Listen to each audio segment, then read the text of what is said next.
Akashic records क्या होता है? देखिए, आकाशिक रिकॉर्ड जो है हर सोल का एक अलग होता है। जैसे आपने दो चीजें सुनी होंगी, एक क्लेयर सेंस और एक क्लेयरवॉयंस। ओके क्लेयर सेंस मतलब कि जिन कपल्स की बहुत ज़्यादा जैसे लड़ाई होती है, यहाँ तक कि ऐसे डाइवोर्स तक केसेस पहुँचने लग जाते हैं एंड उनकी लाइफ में जब सब कुछ सही चल रहा होता है लेकिन किसी ना किसी थर्ड पर्सन की एंट्री हो जाती है, क्या इसका भी रीज़न आकाशिक रिकॉर्ड से पता लगाया जा सकता है? कंसिस्टेंटली कहीं ना कहीं जो सिग्नल्स मिल रहे हैं और साथ साथ आपको ये किसने बताया कि किसी ने आपके घर पे किसी फैमिली मेम्बर्स पे कुछ करा हुआ है? बड़े भाई के साथ जब ऐसा हुआ तो मम्मी वो चीज़ सहन नहीं कर पाई। धीरे धीरे धीरे धीरे मम्मी को कोई भी बीमारी नहीं थी। मम्मी बिल्कुल, कहते ना आपको, जैसे मैंने आपको बताया कि वो एक आयरन लेडी थी, तो स्ट्रॉन्ग, बहुत स्ट्रॉन्ग वुमेन थी। एंजल नंबर्स पता कैसे लगाते हैं? मतलब लड़के का भी एंजल नंबर अलग होता है और लड़की का भी एंजल नंबर अलग होता है, तो वो मैं आपसे जानना चाहूंगा। जी Please. बिल्कुल, उसको पर्सनल एंजल नंबर कहते हैं और Okay. कुआ नंबर भी कहते हैं। कुआ नंबर, कुआ नंबर भी ठीक कहते है। हैं। वो निकालना मैं आपको अभी बताती हूँ। Hello everyone, welcome to our podcast. तो देखिए, आज का जो हमारा पॉडकास्ट होने वाला है काफी स्पेशल होने वाला है, क्योंकि जो गेस्ट हमारे साथ इस स्टूडियो में जुड़ चुके हैं हमारे साथ, काफी कुछ ऐसा है जो हम लोगों ने जब उनसे बात करी, जो सुन के हमें भी बहुत ज्यादा शौक भी लगा और साथ साथ एक इंस्पिरेशन भी मिली कि कैसे एक वुमेन, कैसे एक लेडी इतना कुछ टैकल करने के बाद अपने आप को अपने पैरों पर खड़ा करके और उन मुसीबतों का सामना करती है और कैसे वो एक समाज के सामने एक एग्जाम्पल सेट करती है। तो जी हाँ, जो गेस्ट हमारे साथ मौजूद है उनका नाम है श्रुति जी। देखिए, उनकी जो यूएसपी कह लीजिए, she is a tarot reader, psychic, Akashic reader and साथ साथ बहुत ऐसी चीजें हैं जो हिडन है, लेकिन वो धीरे धीरे हम जानेंगे इस पॉडकास्ट के जरिए और जानते हैं उनकी लाइफ जर्नी के बारे में। और जी हाँ, कुछ ऐसे न्यूमरोलॉजी से रिलेटेड टिप्स मिलने वाली है, क्योंकि आप लोग हमें इतना प्यार देते हैं और न्यूमरोलॉजी, तो हमारा फर्ज बनता है कि कुछ हम नंबर्स को लेकर भी जरूर बात करें। सो इनसे बेहतर गेस्ट और कोई नहीं होगा इसमें, न्यूमरोलॉजी में तो स्पेशली। सो जानते हैं उनसे उनकी जर्नी के बारे में। हेलो श्रुति मैम, राधे राधे, कैसे हैं आप? राधे राधे शुभम जी, मैं अच्छी हूँ। आप कैसे हैं? आप all good and thank you so much for coming, अपना कीमती वक्त निकालने के लिए, क्योंकि काफी टाइम से हम कोशिश कर रहे थे आप आए हमारे पास and finally you are here. Thank you Shubham ji. और मैं भी बहुत चाहती थी आप लोगों के साथ पॉडकास्ट शूट करना, और मैं बहुत बहुत उसके लिए मतलब ग्रेटफुल हूँ कि Thank आप you, लोगों ने मुझको यहाँ इनवाइट किया। It's an honour to have you ma'am, in fact. And देखिए, काफ़ी चीज़ें मैंने कोशिश करी ऑफ द कैमरा भी मैम से पूछने की, गाइस। तो एक्चुअल में हम इनकी जो लाइफ जर्नी है, पहले इनके बारे में हम जानते हैं। तो श्रुति मैम, थोड़ा शुरुआत से चलते हैं। जी। आप अपने बारे में बताइए एंड फिर हम डिस्कस करेंगे कुछ ऐसे इंसिडेंट्स जो कि डेफिनेटली एक आपके लिए लाइफ चेंजिंग मोमेंट्स रहे हैं आपकी लाइफ में, जी हाँ। क्योंकि कहीं ना कहीं भगवान की साक्षात कृपा रही है। प्लीज अपने बारे में बताइए ऑडियंस को। जी बिल्कुल, मैं एक बहुत ही साधारण सी लड़की हूँ, बहुत ही साधारण फीमेल हूँ, सिंपल आप कह सकते हैं। ओके, और जिसे कहते हैं कि मेरी जो अपब्रिंगिंग हुई, बहुत ही, जैसे मेरे जो पेरेंट्स हैं उन्होंने बहुत ही, जिसे कहते हैं, अच्छे से पूरा, जिसे कहते हैं, संस्कार और बहुत ही प्रोटेक्टिव एनवायरनमेंट में मैं रेज हुई हूँ। मेरे दो ब्रदर रहे हैं, तो दो ब्रदर के बीच में अकेली इकलौती थी लड़की।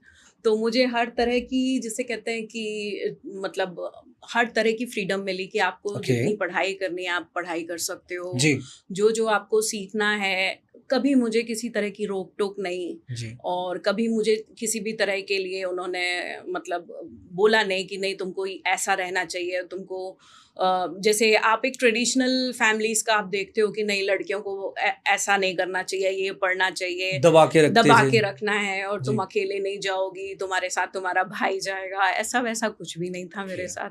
मुझे उल्टा ये बोला जाता था कि सारे आप अपने आप सारे काम खुद से करो। इवन अगर कॉलेज भी जाना है, और अगर मान लीजिए कभी ऐसा हो गया कि मेरी जो अपना गाड़ी वगैरह खराब हो जाती थी, Okay. तो मतलब मुझे ये बोला जाता था, रिक्शा लो, रिक्शे अच्छे से जाओ और मतलब जैसा भी है पब्लिक ट्रांसपोर्ट यूज़ करो और आप मतलब ये नहीं है कि आपका भाई आपको लेने आ जाए, छोड़ने आ जी, जाए। जी। वो इतने ज़्यादा शाय नेचर के थे कि वो कहते थे कि हमें अच्छा नहीं लगता कि हम गर्ल्स कॉलेज के सामने खड़े हों या जो भी हो, तो तुम ओके। वो साफ-साफ मना ठीक कर है, देते थे। ठीक है। तो सारा कुछ एक तरह से मैंने ही वो किया मतलब अपने काम मुझे खुद करने आते थे क्या बात है। और जैसे कहते हैं कि अगर आप मेरी क्वालिफ़िकेशंस के बारे में बात जी करेंगे मैम, तो मुझे बचपन से 6th से मैं मतलब परफ़ॉर्म करती आ रही थी, स्टेज परफ़ॉर्मेंसेस दे रही थी। मैं ओके, क्लासिकल डांसर भी हूँ, कथक क्या बात है। मैंने सीखा है, भरतनाट्यम मैंने सीखा है, जी, स्टेज शोज़ करती थी बचपन से।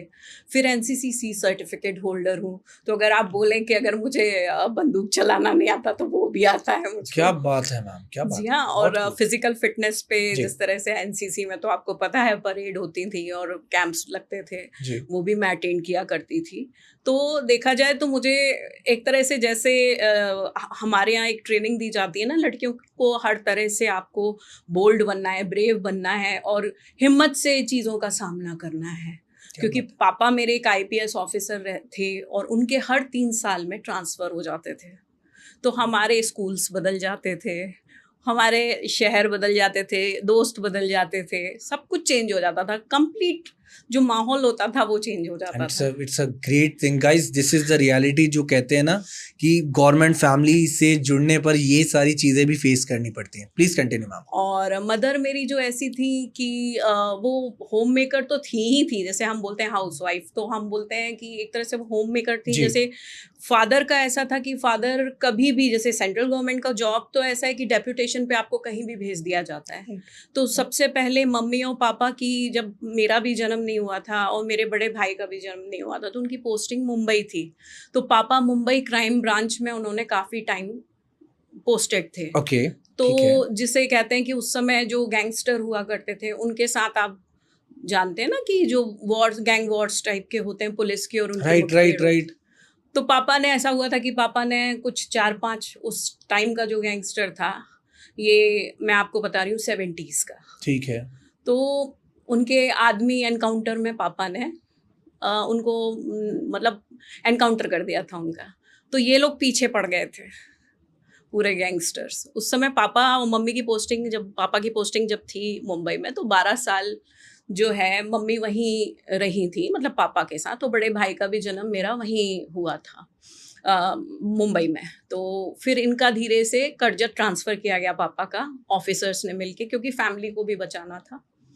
फिर धीरे से उनका फिर बीना ट्रेनिंग सेंटर ट्रांसफ़र कर दिया गया। वहाँ पर फिर मैं पैदा हुई और मेरा छोटा भाई पैदा हुआ। ओके तो मैम, वहाँ भी ओके। जहाँ भी पापा को भेजा जाता था, वहाँ जहाँ भी क्राइम ज़्यादा हो रहा है, जहाँ भी इस तरह की चीज़ें कंट्रोल करनी है, तो ऐसे पापा का ट्रांसफ़र कर दिया जाता था। इवन आप बिलीव नहीं करोगे, मेरे बड़े भाई भी बहुत छोटे थे और हम लोग भी बहुत छोटे-छोटे थे। आपको पंजाब का तो पता ही था ना वो उस समय जब वो दौर बहुत ही ज्यादा। फ़िरोज़पुर वाला जो राइट, राइट, वेरी कह लीजिए इंटेंस माहौल था उस वक्त जी। का।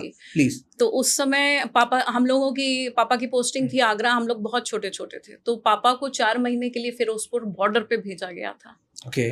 तो आप तो जानते हैं बॉर्डर पे क्या चलता है, वहाँ तो गोलियाँ चलती हैं, वहाँ जो जो कहते हैं ना कि वो लोग आ रहे थे वहाँ से उस समय एंटर कर जाते थे जितने भी एलओसी मिलिटेंट्स हैं, क्रॉस एलओसी करते थे क्रॉस बहुत करते थे। बहुत तो इजीली। वहाँ 4 महीने वो रहे थे और मम्मी हम दोनों छोटे बच्चों को लेके अकेली बंगलों में यहाँ रहती थी। और घर में कभी-कभी ऐसा होता था कि जैसे लेटर्स आते थे कि आपने हमारा शराब का ठेका क्यों बंद कर दिया? उसको चालू करिए नहीं तो हम आपके बच्चों को उठा लेंगे, आपको मार देंगे। इस तरह के थ्रेट्स बाकायदा हम लोगों आते को थे। मम्मी और पापा लिटरली उनको देख के हँसते थे पढ़ के। उनको डर नाम की चीज़ एक क्या फ़ियर होता है बात है ना, यार, क्या बात है। उनको डर नहीं था किसी भी चीज़ का बहुत कि बहुत खूब। हमारे बच्चे छोटे हैं तो उनको कोई उठा लेगा या कुछ ऐसा है। तो वो लोग हँसते थे वो धमकियों को देख के कि मतलब उनको वो धमकियों से भी डर नहीं लगता था। तो ये सब चीज़ें मैं बचपन से देखती थी। तो डर अगर आप बोलोगे तो डर मेरे मन से तो तभी निकल गया था। दूसरी चीज़ जिस तरह से उन्होंने मतलब रेज़ किया, उन्होंने मतलब एक ओपन माइंडेड जो फैमिली होती है, एक हम कहते हैं ओपन माइंडेड वो होती है कि जो बोलते हैं कि अरे वेस्टर्न ड्रेसेस पहनो तभी आप मॉडर्न हो। आप लड़कों की बराबरी करना मतलब आप क्लबिंग कर रहे हो, लड़कों के साथ स्मोक कर रहे हो, लड़कों के साथ बूज कर रहे हो, तो वो आप लड़कों की बराबरी कर रहे हो। उसको बराबरी करना नहीं बोलते थे वो ये कहते थे कि ज़रूरी नहीं है कि आपको ये कि लड़कों की बराबरी करने के लिए आपको लड़कों जैसा बनना पड़े। क्या बात है, सही राइट? बात, सही बात। आप ये अपना काम अच्छे से करिए और दूसरी चीज़ अपनी पढ़ाई और अपनी जो खुद की पर्सनैलिटी है, उसको आप इस तरह से इम्प्रूव करिए कि आप अपना एक कहते हैं ना डिवाइन फेमिनाइन और डिवाइन मस्कुलाइन 2 एक तरह की एनर्जीज़ होती हैं। राइट, वो दोनों ही अलग है। क्या बात तो है। अगर डिवाइन फेमिनाइन आप हो तो जी। आपको मस्कुलाइन बनने की क्या ज़रूरत है? आप में वही क्वालिटी जो है, एक नर्चरिंग नेचर है, एक हेल्पफुल, केयरिंग और वो चीज़ उस चीज़ को एनहांस करो और अपनी एनर्जीज़ को प्रोटेक्ट करो और अपने आप को कंट्रोल करो और इतना अच्छा आप अपने आप को बनाओ कि सामने वाला भी आपकी पर्सनैलिटी से डरे। मतलब वो आपको कुछ भी गलत अपने आप ही खुद अच्छे रहोगे तो वो वैसे भी आपके साथ कुछ गलत कर ही नहीं कर सकता, जब तक बिल्कुल आप सही, खुद बिल्कुल गलत सही, नहीं हो। बिल्कुल सही। तो इस तरह से मुझे रेस किया गया, ठीक है ना? और ये जी। सब हम लोग देखते थे कि घर में सप्तशती का पाठ मम्मी-पापा दोनों कर रहे हैं। स्पिरिचुअली भी एक्टिव थे पेरेंट्स बहुत बहुत ज़्यादा। ज़्यादा। क्योंकि देखिए स्पिरिचुअलिटी बहुत मैटर करती है। आप कहीं भी देखेंगे चाहे शिवाजी राजे हैं, चाहे कोई भी आप किंग्स को भी देखेंगे जो हमारे पुराने किंग्स हैं, उन्होंने कहीं न कहीं कोई न कोई जैसे माता तुलजा भवानी शिवाजी राजे की कुलदेवी थी, है ना? और संभाजी ये लोग सब स्पिरिचुअली तो थे, जय भवानी, क्या जय बात है, बहुत भोलेनाथ और बहुत इनके बहुत नारे अच्छा होते थे। एग्जांपल। जी, जी। है ना? और इन्होंने इन्वेड नहीं करने दिया, इन्होंने कब्ज़ा नहीं करने दिया नेवर और उन्होंने मरते दम तक मरते दम तक डरा के रखा है हाँ। दुश्मनों को। जी। तो मेरे भी जो पिताजी थे, वो देवी जी के बहुत भक्त थे। तो वो जहाँ भी जाना, शक्तिपीठों में जाना, सप्तशती करना। मम्मी का भी ये था कि मम्मी भी सप्तशती का पाठ करती थी। तो ओह! बचपन से ये माहौल बजरंगबली, सप्तशती, देवी माँ और सभी को हम लोग देखते आ रहे हैं। मतलब हम लोग इनके साथ ही फ़ैमिलियर, हम तो वही माहौल में पले-बड़े हैं। त्योहार अच्छे से मतलब एक जो रिचुअल्स हैं हिंदू धर्म के, वो भी मैं फ़ॉलो करना हम लोगों को कि भई अगर आप किसी ब्राह्मण परिवार में जन्म लिए हो, तो हमारे यहाँ ये एग और ये सब चीज़ें नॉन-वेज ये सब नहीं खाया जाता। आज भी नहीं खाया जाता है और ना पहले कि बेटा ये हमको नहीं करना है, साफ़ हमको बोल दिया गया था। तो हम लोग वही चीज़ें चाहे वो मेरे ब्रदर्स हों, चाहे मैं हूँ, हम लोग इसी तरह से फ़ॉलो करते रहे। तो ये तो आप मेरी कॉलेज तक की आप जर्नी देख रहे हो। अब अगर आप मेरी क्वालिफ़िकेशंस के बारे जी। में पूछेंगे तो मैं कंप्लीटली साइंस ग्रेजुएट हूँ। मैंने okay, BSc microbiology, okay. MSc geography और एमबीए सप्लाई चेन से हूँ और 2006 से मैं कॉर्पोरेट्स में जॉब करती थी। ओके।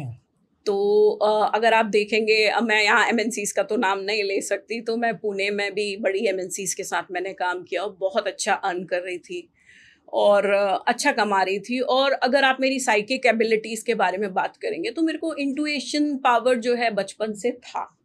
क्योंकि अगर मैं जैसे कई बार कंप्लेंट करती थी कि जैसे हम कभी किसी पड़ोसी हैं या किसी के यहाँ डेथ हो गई मान लीजिए, तो किसी की नानी है, दादी हैं, तो हम लोग 13वीं में जाते थे बचपन से या कहीं जाते थे, तो उनकी अगर वो बहुत दूर के भी पड़ोसी हैं ना, तो वो किसी दिन मेरे सपने में आ जाती थी। तो वो चीज़ मैं मम्मी से बोलती थी कि मम्मी वो सपने में आई थी और ऐसा-ऐसा, तो मम्मी थोड़ा समझ गई थी क्योंकि मम्मी के भी इंट्यूशन पावर हाई थे। तो मम्मी बोली कि ठीक है बेटा, उसको मतलब थोड़ा-सा मम्मी उस चीज़ में लेती थी कि मैं थोड़ा परेशान ना हो जाऊँ मानसिक रूप से। फिर धीरे-धीरे बड़ी होती गई तो जैसे मेरे साथ एक कलीग था, तो उसने सुसाइड कर लिया था, ओके। ठीक है? तो वो मेरे पास आया सपने में, आके बोलता है कि मैंने क्यों सुसाइड किया? उसने रीज़न बताया सुसाइड का। इसी तरह हमारे ही एक रिलेशन में एक लड़की ने फांसी लगा ली थी, रिलेटिव की लड़की ने। वो भी मेरे सपनों में आके बता दी कि मैंने क्यों फांसी लगाई थी। तो इस तरह से मेरे को चैनलिंग होती थी और मैं कन्फ्यूज़्ड थी, मैं पूजा करती थी, स्पिरिचुअल थी। मैं कन्फ्यूज़्ड थी उस टाइम पे और कंप्लीटली साइंस स्टूडेंट कि क्या करूँ, ये सब चीज़ें मेरे साथ क्यों हो रही हैं? तो कन्फ्यूज़न तो मेरे को रहता था। Right, right. पूजा भी कर रही हूँ, मंदिर भी जा रही हूँ और फिर मतलब उस समय मुझे नहीं मालूम था कि हम अपना ऑरा कैसे प्रोटेक्ट कर सकते हैं करके, ठीक है है ना? तो ये सब चीज़ें मेरे साथ होती थी और जल्दी लोग मतलब स्पिरिट्स मेरे से अट्रैक्ट हो जाती थी कहीं भी कुछ भी, और मुझे पता चल तो जाता था। जैसे आप कहीं किसी के घर भी जाते हैं हुँ। ऐसे किसी की डेथ पर, सो क्या लगता है कि आपको उस दौरान भी वो चीजें फील कराती थी स्पिरिट्स की, that yes we are here? कभी ऐसा कोई मोमेंट रहा? बिल्कुल मुझे फ़ील होता था। क्योंकि हम लोग भी जैसे जो बंगले थे हमारे, जैसे हम लोगों के पापा के ट्रांसफर्स होते थे तो बंगलोज मिलते थे। राइट राइट वो राइट। भी ब्रिटिशर्स के होते थे, 100-100 साल पुराने, 90 साल पुराने, कोई 120 साल पुराना, बड़े-बड़े बंगले होते थे। तो उसमें भी स्पिरिट्स रहती थी। इवन पापा के साथ कई बार एनकाउंटर हुआ, क्योंकि जो भी आप देखना जो फोर्स की नौकरी में होते हैं ना, तो उनके साथ तो एनकाउंटर, या जिनके पास भी हथियार, जो लोग हथियार यूज़ करते हैं, उनके पास तो ये लोग आती ही हैं स्पिरिट्स, आप देखना मोस्टली। मतलब जिनके पास एमिनेशन है, गन्स एम्युनिशंस हैं, वगैरह बिल्कुल, उनको अट्रैक्ट जल्दी करती हैं बहुत स्पिरिट्स? जल्दी, बहुत क्या जल्दी। और मेन इनके रीजन साथ होता है? अब ये तो मुझे मतलब इसका मेन रीज़न तो यही है कि मतलब ये थोड़ा मतलब पावर या किसी भी चीज़ से रिलेटेड ये चीज़ हो सकती है, लेकिन ये काफ़ी ज़्यादा एनकाउंटर होता है इन लोगों के साथ, और पापा के साथ तो काफ़ी स्पिरिट्स का एनकाउंटर होता था। ओह माय मतलब वो गॉड। बंगले में बाकायदा उनको फ़ील होती थी और बोलते थे, कई बार धमकाते भी थे कि अब देखते हैं कि तुम बच के कहाँ जाओगे? तो पापा बोलते थे कि भैया मैं देवी जी का और बजरंगबली का भक्त हूँ, तू मेरा क्या कर लेगा? करके कई बार ऐसा भी होता था, रात के 2 बजे, 3 मुझे बजे, या गूज़बम्प्स पापा आ रहे हैं बात सुन के रियलिटी आपकी। रियलिटी बता रही हूँ, ये बंगलों में होता था एक्चुअली, जहाँ हम लोग रहते थे वहाँ पर। हम लोग तो हैट्स ऑफ बहुत टू योर छोटे-छोटे। डैड, बहुत बड़ी बात है ये। तो पापा डरते नहीं थे, पापा भी दूसरे दिन वहीं सोते थे जहाँ ये चीज़ होती थी, कि तुम बिगाड़ के बता दो हिम्मत ऐसे। तो थी हिम्मत तो थी कि तुम कुछ करके दिखाओ। यही तो ताकत है बजरंग बली के भक्तों में। क्या बात है, बहुत बहुत सुंदर। ठीक है तो ऐसी चीज़ें होती रहती थी, तो जी। मैं ये सब चीज़ें एनकाउंटर्स मेरे साथ हुए। फिर सडनली क्या हुआ कि मेरे फादर का अचानक से, पापा जब पोस्टेड थे बिलासपुर, तो वहाँ पर अचानक कहते ना ऑफिस जा रहे थे, और उनको जैसे नहीं थोड़ा सा घबराहट होती है ऐसा, तो ड्राइवर बोला कि चलिए रेलवे हॉस्पिटल में बीपी चेक करा लेते हैं। तो बीपी चेक कराने पापा गए, उनको वहाँ पर एडमिट किया, और वो बेड पे थे। उन्होंने मम्मी को कॉल किया कि भई ये लोगों ने ज़बरदस्ती मेरे को यहाँ पर, मैं तो ऑफ़िस ही जा रहा था, कि बीपी हाई है, और इस तरह से इन्होंने मेरे को यहाँ बोला कि आपका बीपी चेक होगा और ये सारा होगा और चेकअप्स वग़ैरह होंगे। तो मम्मी ने कहा ठीक है मैं आती हूँ, क्योंकि पापा की पोस्टिंग जब बिलासपुर थी, तो हम लोग मतलब अपने होम टाउन में, मतलब जहाँ हम लोग ने घर बना लिया था जबलपुर में, हम लोग उस समय वहाँ रहते थे, क्योंकि हम लोगों की दोनों की पढ़ाई चल रही थी, मेरे और मेरे छोटे भाई की। और बड़े भैया की उस समय जॉब लग गई थी एमबीए करने के बाद, नई-नई जॉब लगी थी ओके भोपाल में। ठीक है। तो मम्मी ने कहा ठीक है, हम भी आ ही रहे हैं करके, आपके पास, आप चिंता मत करिए करके। तो मम्मी नेक्स्ट ट्रेन से रिजर्वेशन करा के, क्योंकि ऑब्वियसली हम लोग को रेलवेज़ के पास मिलते थे वो सब कुछ। तो ओके मम्मी जा रही थी, ज़्यादा डिस्टेंस भी नहीं था कि 7, 8, 9 घंटे में पहुँच जाती। और हमसे बोली बेटा तुम लोग घर ही में ही रहना, घर, मैं तो उस समय बड़ी थी कॉलेज में, मतलब मेरा कॉलेज चल रहा था उस समय। बोले बेटा तुम घर सँभाल लेना। मैं ठीक है। मुझे पापा के पास जाना पड़ेगा। और अचानक आधे घंटे बाद उनका फ़ोन आया वहाँ पर असिस्टेंट का कि भई आप जैसे भी हो, आ जाओ जहाँ भी हो, उनको हार्ट अटैक पड़ा है करके। तो हम लोग उसी समय गाड़ी करके जैसे भी भैया को फ़ोन किया, ओके भैया ओके। पहुँचे, हम लोग पहुँचे। पहुँच गए, पापा बचे हुए दिख गए थे। देन कहते हैं ना कि 24 आवर्स में दूसरा नहीं आना चाहिए, तो उनको दूसरा अटैक आ गया। तो ऑन ड्यूटी वो नहीं रहे, वो ड्यूटी ही जा रहे थे। तो ऐसे पापा का सडन डिमाइज़ हो गया, और उसके बाद से समझ लीजिए घर पूरा तो डिस्टर्ब हो ही जाता है। फिर भैया ने भी होम टाउन ट्रांसफ़र ले लिया कंपनी की रिक्वेस्ट से कि मम्मी अकेली हैं और 2 छोटे भाई-बहन अकेले हैं करके। तो ऐसे करके भैया भी रहने आ गए। फिर धीरे-धीरे हम लोग 1-2 साल लगा सँभलने में, और धीरे-धीरे जैसा हुआ फिर भैया की शादी करी, बड़े वाले भाई की। तो वो हमारी सिस्टर इन लॉ भी आईं, तो फिर उसके बाद उनके भैया 1 साल बाद, जैसे उन लोगों के ट्रांसफ़र्स होते रहते हैं, तो भैया अच्छी पोस्ट पे थे, एक बहुत अच्छी प्राइवेट कंपनी में, काफ़ी अच्छे जो कहते हैं ना रीजनल हेड की पोस्ट पे थे। तो इनके भी ट्रांसफ़र्स होते रहते थे भैया और भाभी के। तो भाभी तो मतलब भैया के ही साथ रहती थी। तो जैसे-तैसे ये चला, और छोटे भाई की भी ऑलरेडी जॉब लग गई थी, तो वो मम्मी के ही साथ में रहता था। फिर मेरी जॉब लग गई तो मैं बाहर रहने लगी।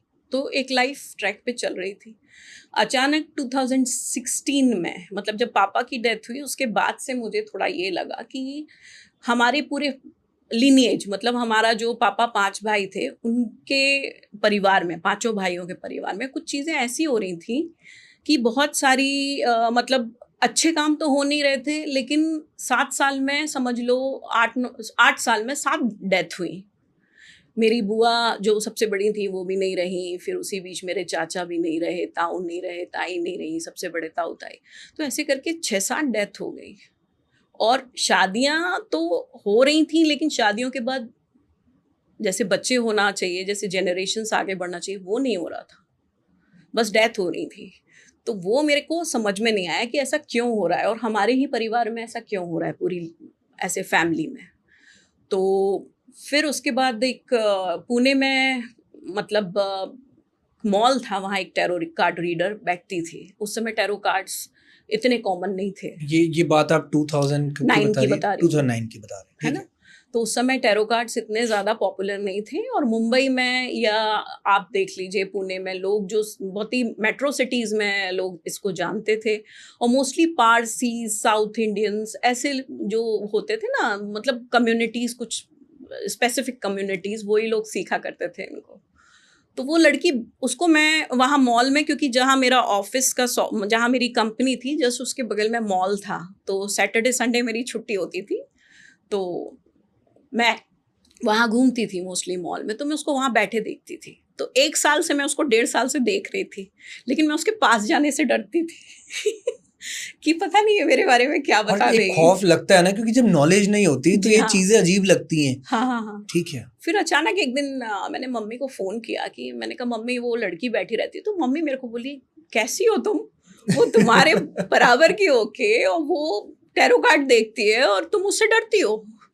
बोले तुमको अच्छा। पूछने में डर लग रहा है। हाँ बताओ क्या बात है। तो मम्मी ने मेरे को ज़बरदस्ती भेजा, जाओ जाके पूछो अपने बारे में। तो मैं गई बड़े डरते-डरते और पूछा, तो उसने बहुत एक्यूरेट बताया। फिर मैंने फैमिली के बारे में पूछा कि भई मेरी फैमिली में ऐसा कुछ होता चला आ रहा है, जो मेरा मतलब पापा का परिवार है, कि ये आपके सडन मन डेथ। में था ये सवाल ये कहीं सारी ना चीज़ें कहीं, मन में कि थी। इतना कुछ कैसे हो गया। हाँ, ठीक तो है। उसने ये मुझसे ये कहा, मैंने कहा कि एक तो जनरेशन्स आगे नहीं बढ़ रही हैं और इतनी डेथ कैसे हो गई 8 साल में?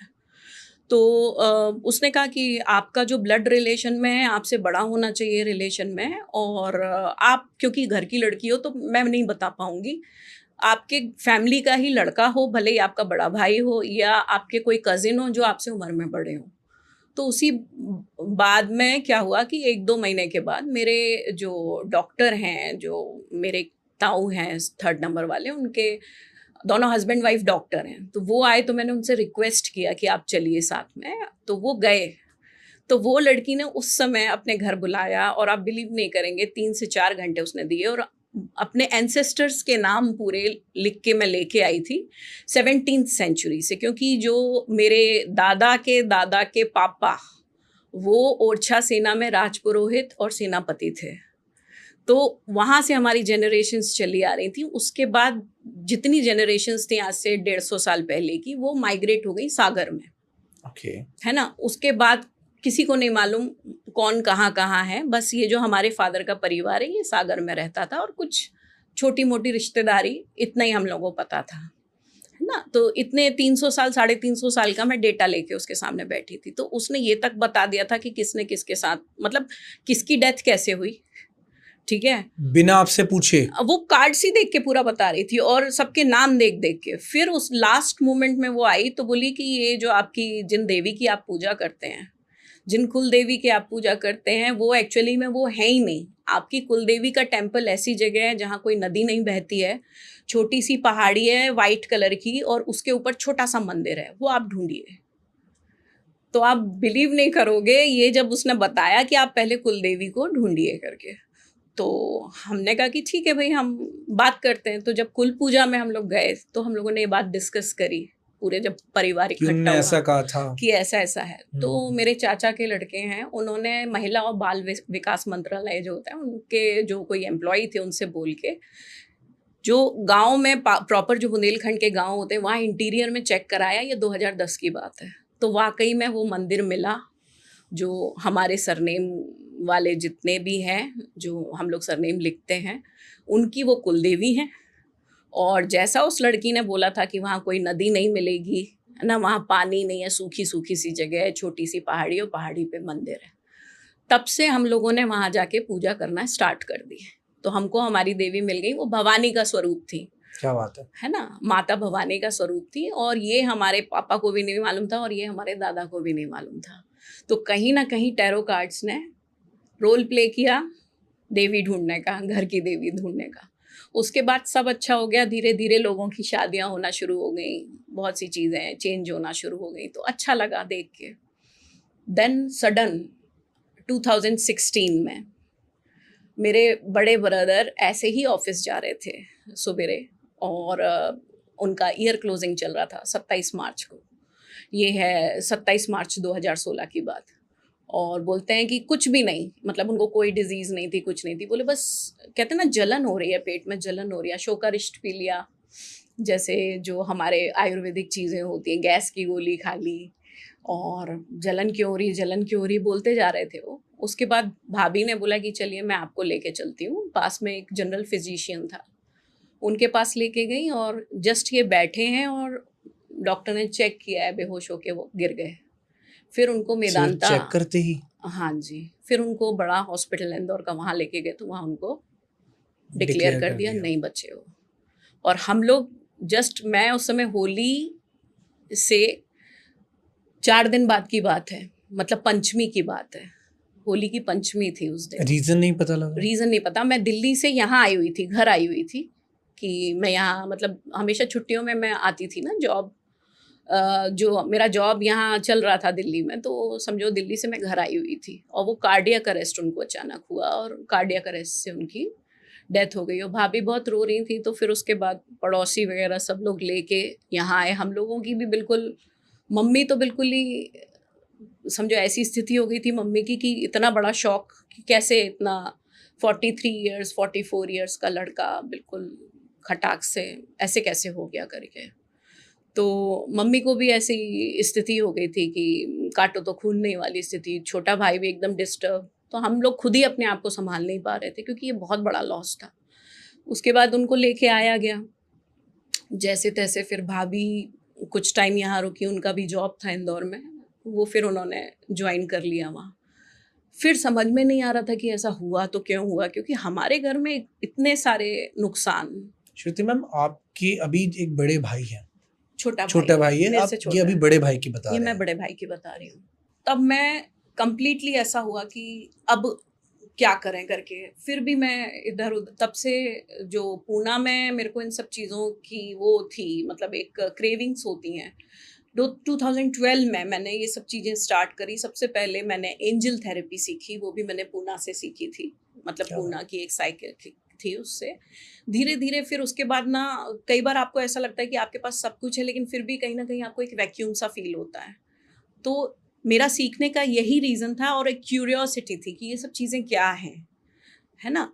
तो जानकारी के लिए भी और हर चीज़ के लिए भी। और मैं फिर मेडिटेशन, यहाँ एक मेरे गुरु हैं, उनसे मैं जुड़ गई 2015 से, है ना। क्योंकि जैसे कि मैंने आपको बताया था कि चैनल मैसेजेस मिलना, मरे लोगों का आना, तो वो चीज़ें मुझे परेशान करती थी। एक बार मेरे साथ दिल्ली में ऐसा हुआ कि रात के 1 बजे बालकनी खुली हुई थी और मैं अपने रूम में रात के 1 बजे टीवी देख रही थी आराम से। अगर आप सो भी रहे हो तो भी आप सोचते हो कि भाई आप नींद में हो तो आपको ऐसे हेलोसिनेशंस हो रहे हैं। अब आदमी टीवी देख रहा है और अगर मान लीजिए मेरे पीछे ये सोफा है तो बेड पे मैं बैठी हूँ और कोई मेरा बेड, मेरी पीठ है और कोई मेरा बेड हिला रहा है। लिटरली रात का 1 बजा था, ऐसे ढक ढक ढक ढक करके बकायदा। और मैं अकेली थी।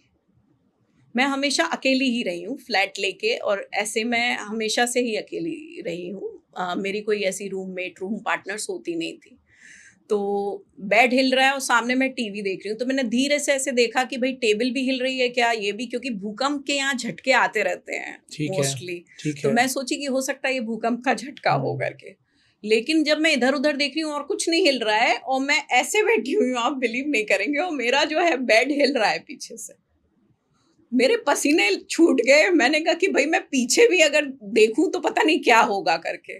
तो ये इंटरेक्शन मेरे साथ ऐसा क्या हुआ। क्या करा उस सिचुएशन में आपने? उस फिर उसके सिचुएशन बाद? में मैं चुपचाप बैठी रही और मैं ऐसा प्रिटेंड कर रही थी कि मुझे कुछ एहसास ही नहीं हो रहा। कोई ऐसा लग रहा था कि मुझे जता रहा है कि देखो मैं पीछे तुम्हारे खड़ा हूं करके। कौन है क्या है, बकायदा उसकी एनर्जी मुझे फील हो रही थी रूम में। और मैं टीवी देख रही थी। मैंने कहा जब तक ये नहीं जाएगा तब तक मैं पीछे मुड़ के नहीं देखूंगी। और मैं ऐसे मतलब ऐसा इग्नोर कर रही थी कि मुझे पता ही नहीं कि तुम हिला रहे हो, है ना, बेड। और मैं टीवी देख रही हूँ मजे से। और जैसे ही 3 मिनट हुए, 3 मिनट तक उसने एहसास कराने की मुझे कोशिश की कि मैं यहाँ खड़ा हूँ करके। फिर उसके बाद 3-4 मिनट बाद सब चीज़ें नॉर्मल हुई। और फिर मैं, लाइटें तो जल ही रही थी ऑब्वियसली, तो मैं उस दिन पूरी लाइट्स जला के सोई और मैंने बालकनी का दरवाज़ा बंद किया। अब हो सकता है कोई एंटिटी बालकनी से आई हो सकता है कोई उसी घर में रह रही हो, ये मैं नहीं जानती थी क्योंकि वो एक किराए का जैसे रेंटेड फ्लैट था। तो अब मैं मम्मी को भी फ़ोन नहीं कर सकती हूँ कि मम्मी मेरे साथ ऐसा हुआ, क्योंकि वो भी वहाँ घबरा जाती रात के 1:30 बजे की। सुबेरे मम्मी उठ जाती थी 4:45 पे, तो मैंने 4:45 पे फ़ोन किया, मम्मी मैं आज रात भर नहीं सोई हूँ, ऐसा-ऐसा मेरे साथ हुआ। तो रोने लगी वो कि बेटा हम तुम्हें खोना नहीं चाहते और जाके देखो क्या है क्या नहीं। तो मैं अपने गुरुजी के पास दिन में 10-11 बजे भागती हुई गई कि सर ये सब क्या है। फिर उन्होंने प्रोटेक्शन वगैरह किया, बोले ये कुछ प्रोटेक्शन के लिए चीज़ें दी कि बोले ये रखो अपने पास ऐसे करके। तो ये सारी चीज़ें मेरे साथ जब होने लगी तो फिर मैं और ज़्यादा मेडिटेशन और आपका जिसे कहते हैं जो आप साधनाएँ करना, माला जाप करना, इसमें ये ज़्यादा सब आप मैंने करने लग और गए। ज़्यादा मैंने स्टार्ट कर दिया। ठीक है। जॉब भी करती थी और ये सब भी करती थी क्योंकि मैं अकेली रहती थी। Got it. तो मुझे अपना प्रोटेक्शन करना बहुत ज़रूरी था। देन ये भैया के बाद ये जो चीज़ें मेरे को समझ में आने लगी बहुत ज़्यादा कि घर में भी मुझे कुछ, अपने घर में भी एनर्जीज़ और ये सारी चीज़ें फ़ील होती थी, मतलब मेरे खुद के होम टाउन में। और मम्मी को भी मैं बताती थी। और जिस दिन भैया की डेथ हुई थी तो उससे 2 दिन पहले मुझे मेरे फादर सपने में आए और वो शमशान घाट था, उसमें दिखे मुझे और एक चिता जल रही है और बोलते हैं ये देखो। मैंने कहा पापा मुझे नहीं देखना करके। बोले नहीं देखो तुम करके, ऐसे मेरे को बोले।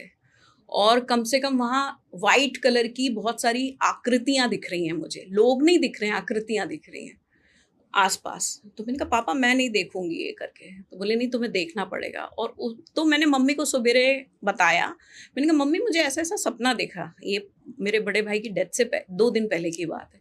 तो मम्मी बोली बेटा तुम होली जलती हुई देख के आई हो ना, शायद तुमको इसलिए ऐसा देखा होगा करके।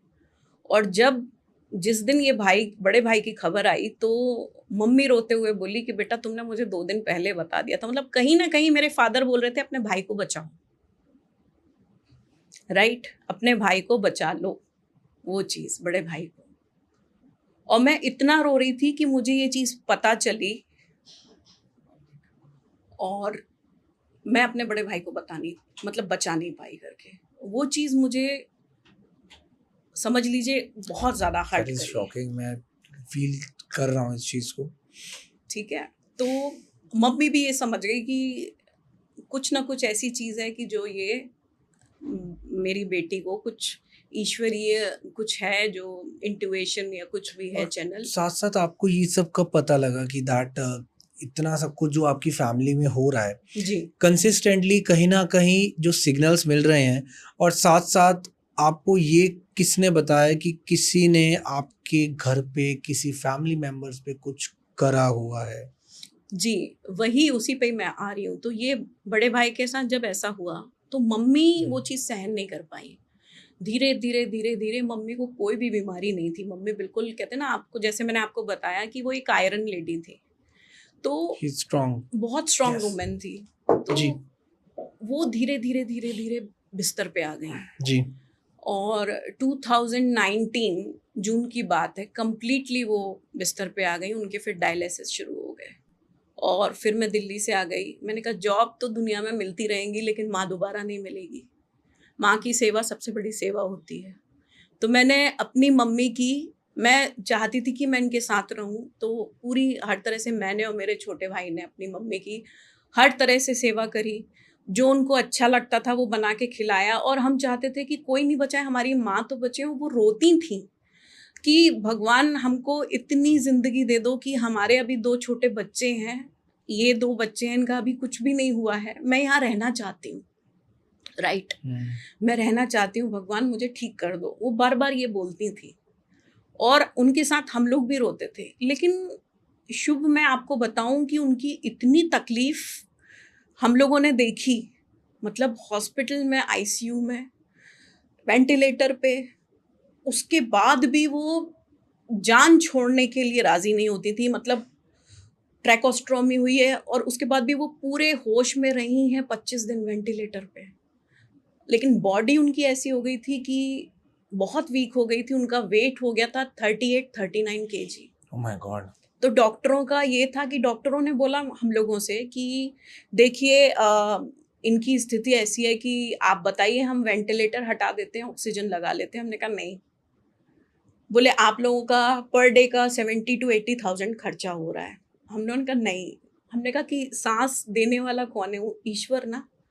हमने कहा हमारा कोई हक नहीं बनता कि हम उनकी सांसें छीनें। भगवान ने उनकी जितनी सांसें देखी है ना, बोले वो वेंटिलेटर पे हैं, देखिए डॉक्टर आए दिन हम लोग को बिठा के काउंसलिंग करते थे। हम लोग एग्री नहीं हुए कि हमको उन्होंने जन्म दिया है, हम कौन होते हैं उनकी सांस छीनने अच्छा, इस वाले। केस में डॉक्टरों की भी बहादुरी है कि उन्होंने आपको सच्चाई से परिचित भी कराने की कोशिश करी, जी। कहीं न कहीं। कहते हैं ना कि डॉक्टर लोग बहुत ऐसे होते हैं, तो शायद ये एग्ज़ाम्पल है एक वो। नहीं, तो वही चीज़ मैं बोल रही हूँ। तो फिर उसके बाद डॉक्टरों ने जैसे ही इस तरह से बोला, हमारी हिम्मत नहीं थी। हमने कहा कि नहीं, हम अपनी माँ को, हम लोग पूरी जी-जान से लगे थे कि हम अपनी मम्मी को बचाएँगे। लेकिन ईश्वर को मंज़ूर नहीं था। 22 नवंबर को 2019 को वो नहीं रही। तो ये तीसरी डेथ हुई, वो भी जो इंसान नहीं चाहता था कि उसकी डेथ हो। मतलब ये अनवांटेड था। मतलब भाई भी, पिता भी, उनको भी नहीं मालूम था और ये भी नहीं जाना चाहती थी। तो हम लोगों को तो यही लगा कि भई ये कुछ क्या है, ये तो मुझे समझ में नहीं आ रहा है, लेकिन कुछ तो है। एग्री।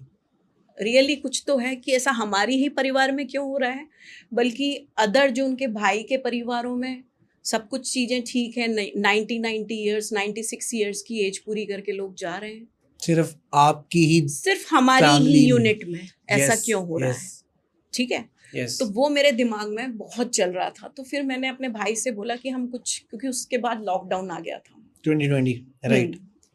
तो ये इतने प्योर सोल्स थे कि हमेशा, जिसे कहते हैं कि दूसरों की सेवा करना, क्योंकि ये पॉडकास्ट तो मैं अपने माँ-पिता को ही डेडिकेट करूँगी। अगर आप बोल रहे हो ये चीज़, तो मैं बिल्कुल इस चीज़ का आपको बताऊँगी कि ये उन्हीं के लिए ये पॉडकास्ट डेडिकेटेड है।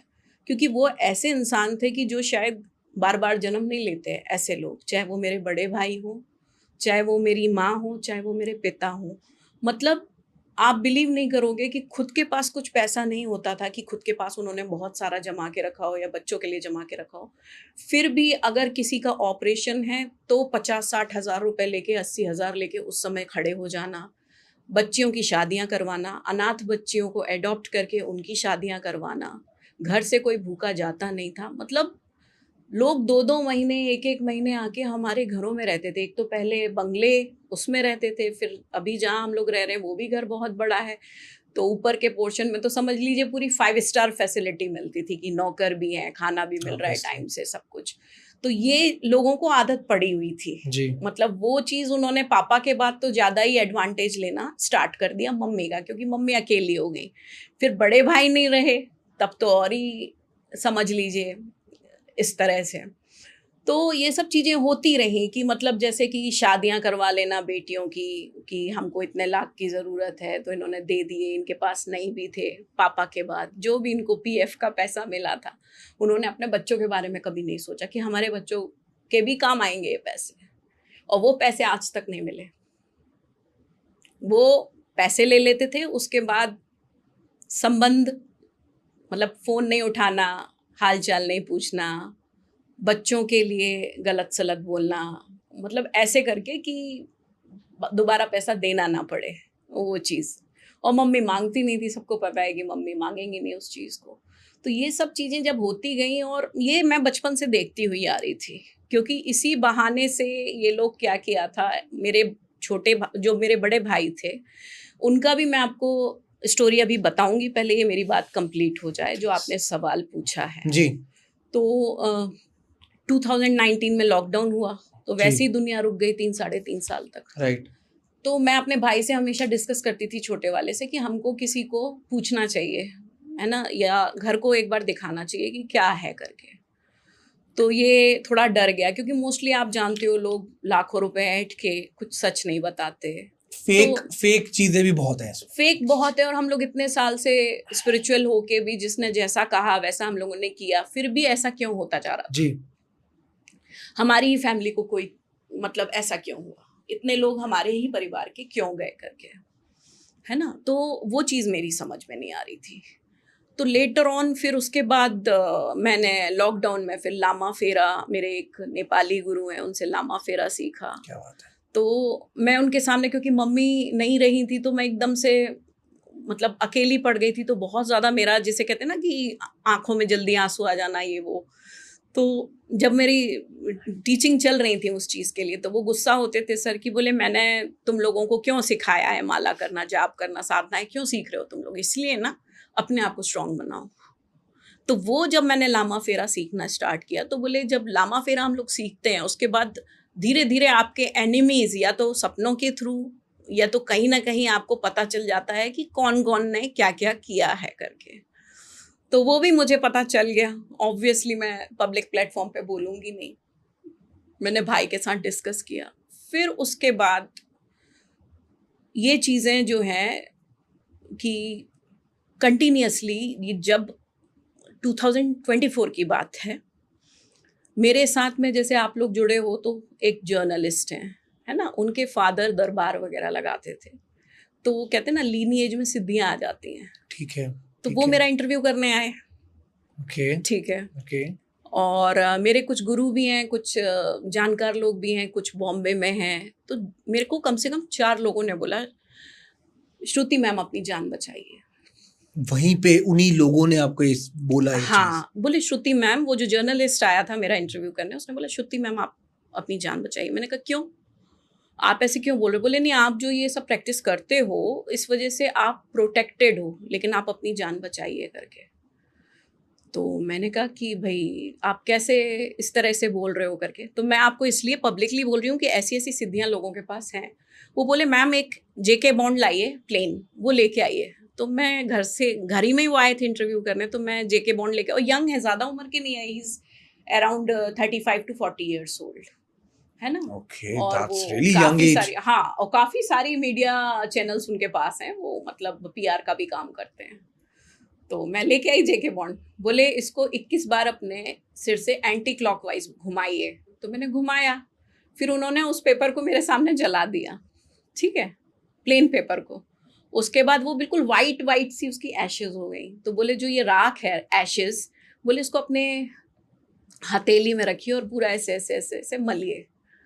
तो मैंने उसको मल लिया। बोले बोले अब सूखा एकदम अच्छा साफ कपड़ा लाइए। तो मैं अंदर से साफ रुमाल लेके आई। फिर वो ऐसे हाथ में रुमाल पकड़े, वो घिसते गए। तो आप बिलीव नहीं करोगे, उर्दू में लिखा हुआ आया, जैसे परमानेंट मार्कर से लिखा आता है, ऐसे मेरी हथेली पे उर्दू में लिखा था। और 2 बहुत ही भयानक, बोले मैं जितना ये कपड़े से साफ करता जाऊंगा उतनी ये इमेज भयानक हो जाएगी, आप डर जाओगे देख के। बोले ये आप पे किया गया है करके। हाथों पे भी पता चल गया, मतलब हाथों पे उन्होंने, ऐसे पहली बार मैंने इस केस सुना है। मैंने आंखों से देखा है।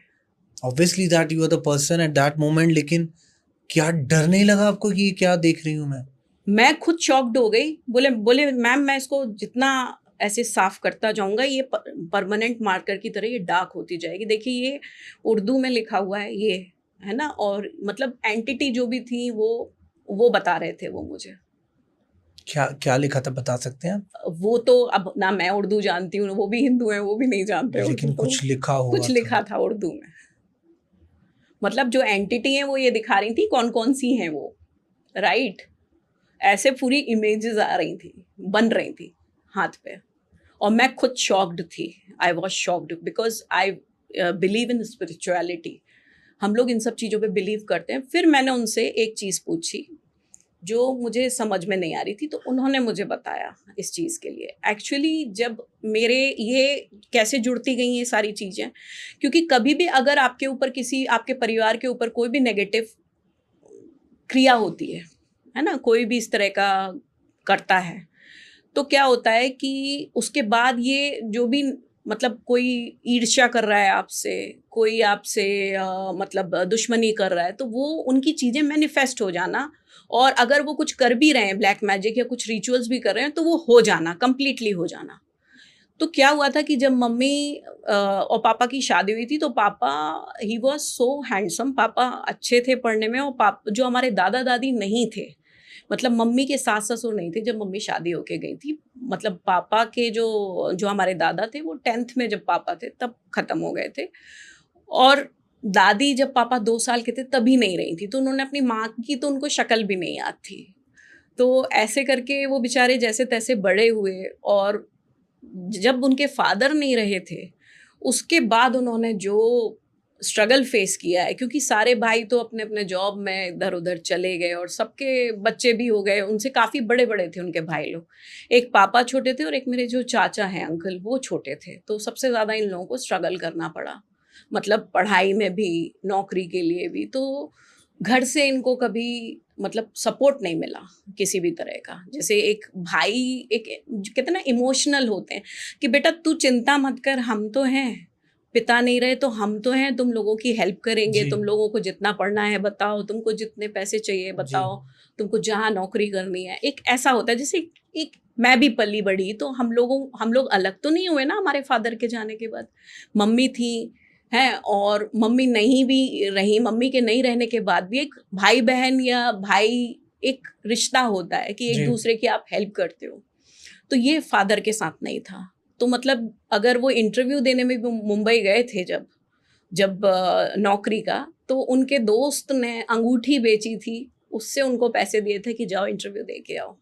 और उनको तो यही लग रहा था कि मैं कैसे सेलेक्ट होऊँगा। He was so tall, handsome, और अच्छी पर्सनैलिटी, 6'2" थे, तो उन्होंने मतलब इसी के लिए फ़ोर्स की नौकरी जॉइन करी थी, रेलवेज़ में जो होती है ना, आरपीएफ में जो रेलवे प्रोटेक्शन फ़ोर्स, और उनका इंटरव्यू में हो गया, क्योंकि उनकी मतलब जिसे कहते हैं ना, एक कम्युनिकेशन स्किल्स बहुत अच्छे थे, इंग्लिश राइट, बहुत अच्छी राइट, थी, राइट, ठीक है। और फिज़िकली भी जैसे होते हैं, आपको पता है टेस्ट वगैरह, तो वो सिलेक्ट हो गए। अब ये हो गए, तो उसके बाद मम्मी से जब उनकी शादी हुई, तो mummy she was so beautiful, long hairs, मतलब क्या आपको बात है! 70s 60s की वो बड़े बन वाली जो शर्मिला टैगोर जैसे, तो जी, वो भी बहुत ही खूबसूरत हुआ करती थी। तो जी। ये जो हमारे दादा का घर था, हुँ, वहाँ कुछ ऐसे लोग थे कि ये इन्होंने ही बताया, ये जो जर्नलिस्ट आए थे जिन्होंने मुझे ये सब जिन्होंने आपके दिखाया। हाथ वाला हाँ, पूरा हाँ, बताया, हाँ।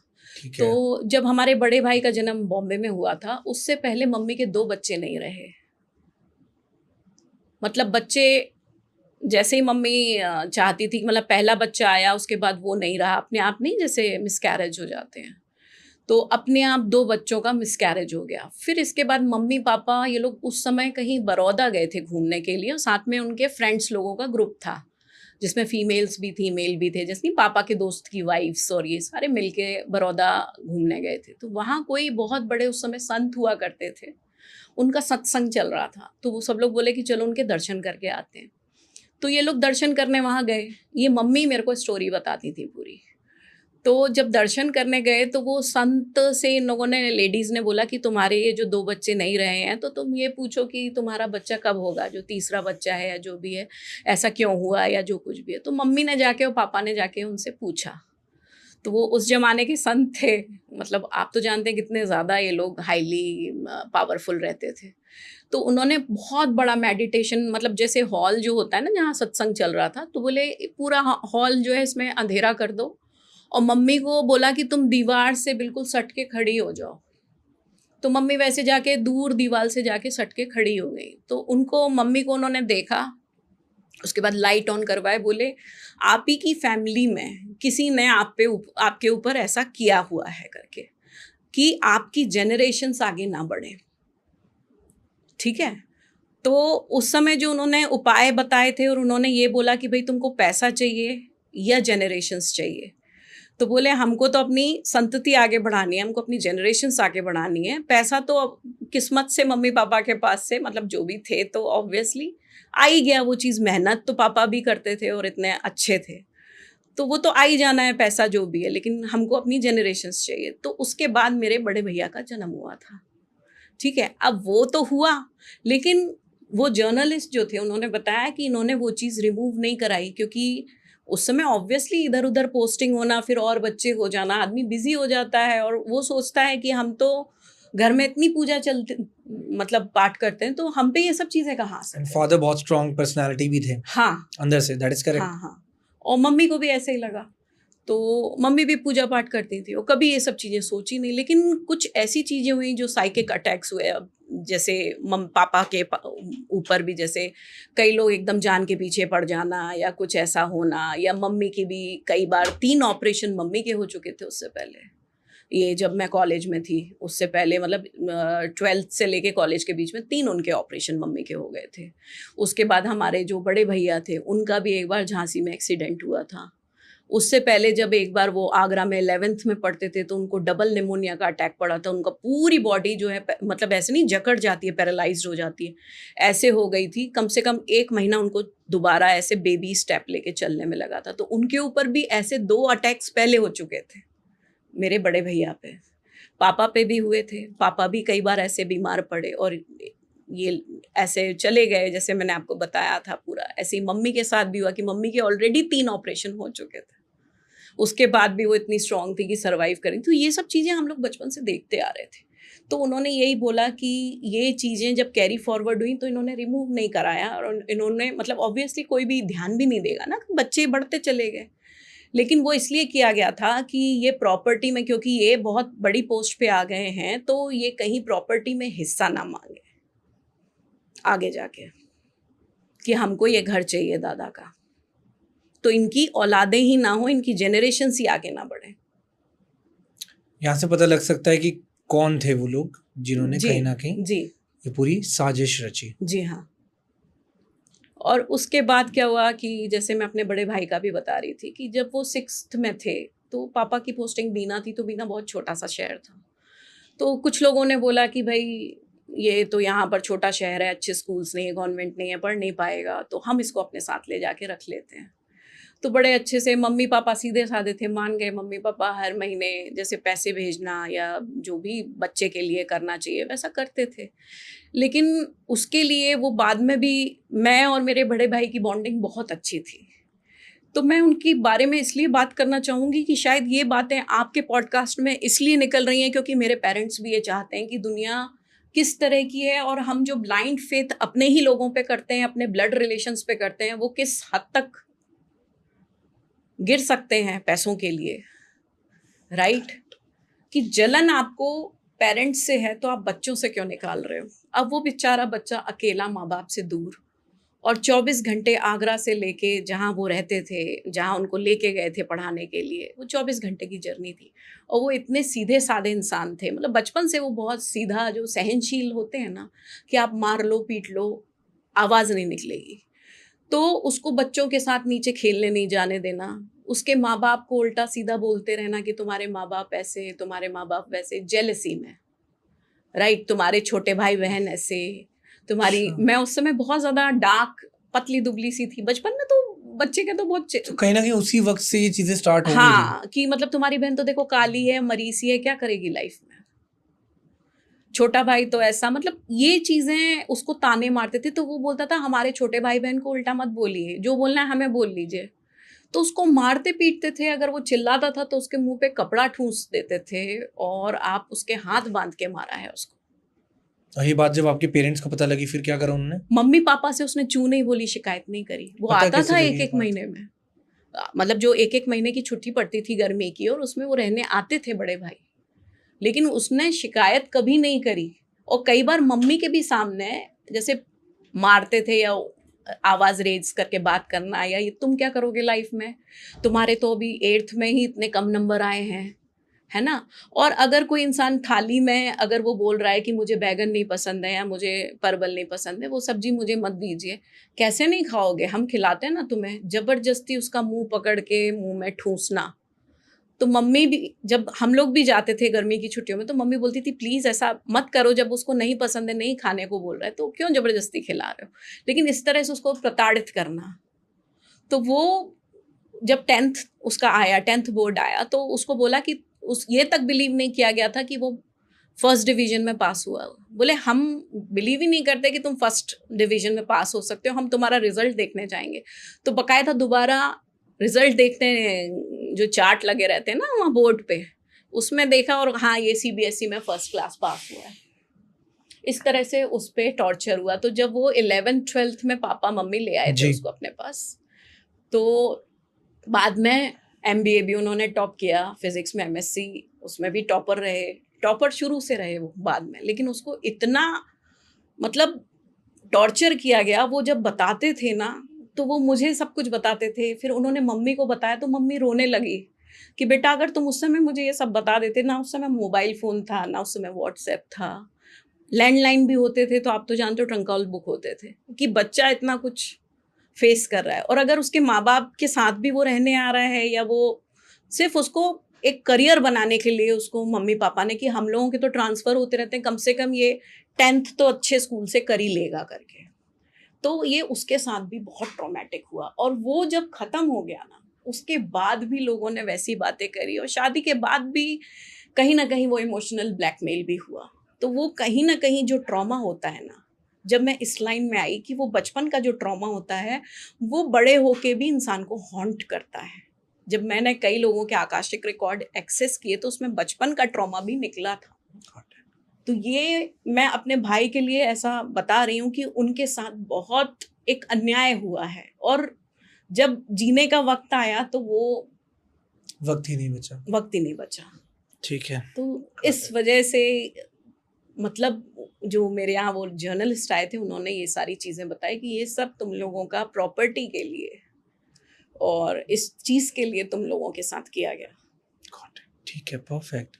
एंड ऑफ कोर्स जिस तरीके से जर्नी थी बहुत ही इमोशनल थी और बहुत ही स्ट्रॉन्ग तरीके से आपने चीज़ों को मैनेज करा। कहीं ना कहीं मैं यही कहूँगा कि अगर जो भी इंसान ये स्टोरी सुनेगा शायद वो इतना तो बिलीव करेगा कि कौन अपना है कौन पराया है। आई होप जजमेंट्स लोग करना सीख जाएं, क्योंकि हमें नहीं पता कि सच में कि लोग कितना नीचे तक गिर सकते हैं। और ये रियलिटी है। This is not the even one of the case of such कह लीजिए ब्लैक मैजिक और spirits. There are many cases are still going on and we love those guest जो खुलकर चीजें शेयर करते हैं। क्योंकि देखिए आप मुझे खोने के लिए तो अब कुछ बचा ही नहीं है ना। रियलिटी में मेरे माँ नहीं है, मेरे पिता नहीं है और मेरे भाई नहीं है, तो जिनको मैं सबसे ज़्यादा प्यार करती थी, और ना मैं किसी से रिवेंज लेना चाहती हूँ, लेकिन लोगों को ये पता तो चले, लोग अवेयर तो हों कि अगर उनके साथ भी ऐसा कुछ हो रहा है तो वो अभी ही इस चीज़ के लिए अलर्ट हो जाएं। मेरा Got it. बस अलर्ट करने का काम है, इसलिए मैंने अपना ये सारा कुछ जो भी हुआ इंसिडेंट्स ये बताया। और शायद बहुत सारे लोग, मेरे से रिलेटेड लोग जो ये पॉडकास्ट देखेंगे तो उनको शायद अच्छा भी नहीं लगेगा, क्योंकि मैंने रियलिटी सामने ला के रख दी है। आज तक जो किसी को नहीं पता था कि वो सब चीज़ें मुझे पता चल गई हैं, जिन लोगों ने किया वो भी पता चल गया है, क्योंकि ऑब्वियसली मैं इस फील्ड में हूँ। Absolutely correct. And hats off to you always for ji. standing on your own feet and handling the situation with so much brave तरीके से कह लीजिए।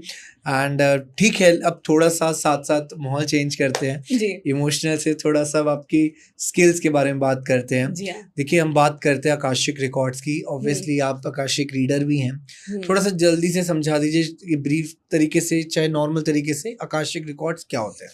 देखिए आकाशिक रिकॉर्ड जो है हर सोल का एक अलग होता है। जैसे आपने दो चीजें सुनी होंगी, एक क्लेयर सेंस और एक clairvoyance. Okay clairsense मतलब किसी चीज को सेंस करना।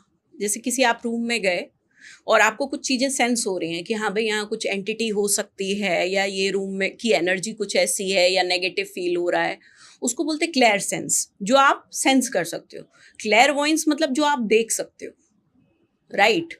जैसे कई लोग जो आकाशिक रिकॉर्ड एक्सेस करते हैं वो कैसे करते हैं कि उन्होंने आंख बंद करी और उन्होंने आपकी पास्ट लाइफ देख ली, आंखें बंद करके, और वो सामने बैठा हुआ इंसान है किसी ना किसी मीडियम से, लाइक मीडियमशिप करके किसी एंजल्स के साथ या किसी डीटी के साथ, जिसकी भी उनको ऑलरेडी ज़्यादा सिद्धि है, उसके थ्रू मीडियमशिप करके और उस पर्टिकुलर पर्सन की आकाशिक रिकॉर्ड देख लेना, है ना।